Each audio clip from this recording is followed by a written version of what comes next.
Number one, right? Yes. Number two. And why are we also supporting the recall movement? During the pandemic, Latinos were most affected by it.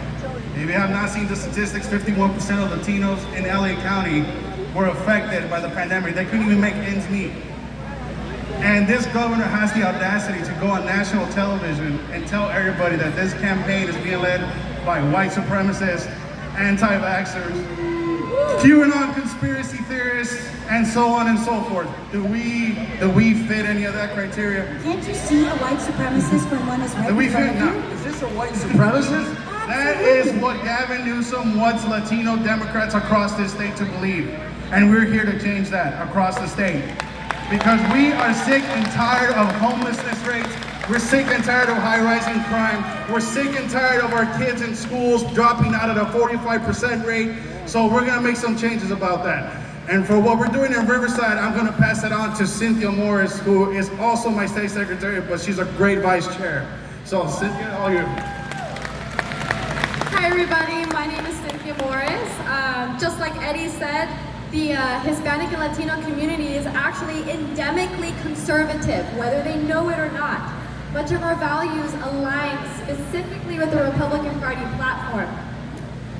So we have up here the Riverside County chapter. We have our parliamentarian Alex, actually our state's parliamentarian Lydia, Rachel, who has an amazing story for us. She's our secretary and our treasurer. So as vice chair, I am responsible for coordinating events and getting in touch with local Republican and conservative grassroots groups. So what we do, we've done a lot of candidate walking, canvassing, phone banking. We've attempted to fundraising. It's still a learning process for us. So, but we are more than happy to connect with any of the conservatives that we have here. We have plenty of American patriots here, so if you help us, we'll help you. We're in this fight together. Politics is All right. a team sport. And I will keep it very short. My name is Samantha Sabarzo. I am the treasurer of this organization. And I just want to talk a little bit about the program that we're working on called Mano a Mano, Hand in Hand, which is an outreach to Hispanics.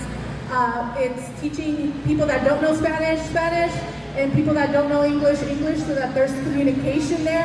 We're arming parents that have to go to schools and stand up to the teachers and the unions so that they can communicate with them. We are bringing information about candidates, about the issues. We are hyping up the Hispanic community, and we will not back down. Let me tell you, we are not backing down. We are here to stay. I don't care who likes it.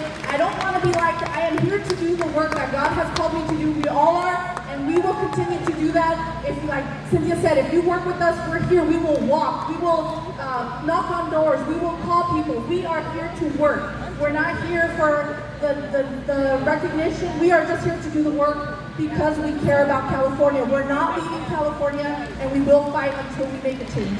All right. Viva mi gente. Now, this young lady has an amazing story because it's very easy to buckle under peer pressure. It's very easy to set your values aside when an employer says you got to make a decision. This young lady stood by her values despite the fact that her employer said you either do something with your social media or leave. Would you tell us a little bit about your story and what happened to your personal relationships when they found out that you were a conservative? Thank you, Don. Well, my name is Rachel Hernandez, and I am the secretary for RNHA. And I actually recently joined because I began the fight when I created a social media account a little over a year ago.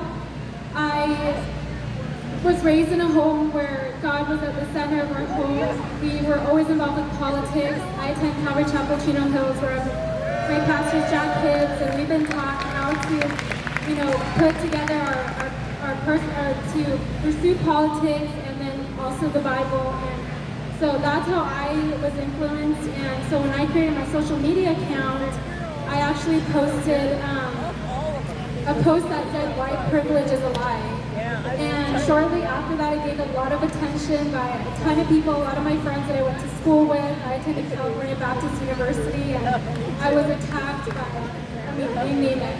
And so, unfortunately, after that, a mutual friend saw the post, and he went to my employer, complained, said I was a racist, and that I needed to be removed from where I worked. And so, yes, and so I was contacted shortly after that by HR. I was told to either delete the post or you can keep your job. And I told them it'd be easier if you just fire me now because the post is going to remain on social media. And so I stood by my faith and my values, and I did not allow my circumstance to define me. And I've met these amazing people. I've been involved in my community, fighting for California, and thank you. Oh, thank you. Thank you. I know a lot of grown-ups that will set their values aside and do what's necessary, what's politically expedient. This is the kind of fortitude that these ladies and gentlemen are bringing to this movement. We are working with them here in Riverside County on August the 14th. We have a leadership training that we're collaborating with. What is it?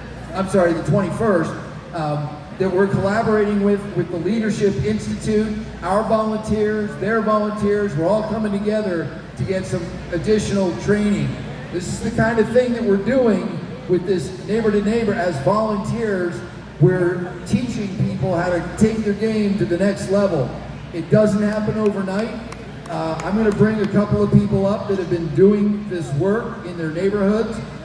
Scan that right over there and get involved. We're doing that training on the 21st as volunteers. We're going to be collaborating with that. So thank you guys for what you're doing and appreciate you being here. And they were the greeters. They wanted to greet everybody as they came in tonight. And so we're going to have them meeting people as they come to these events. So thank you guys so much. Appreciate you. You rock.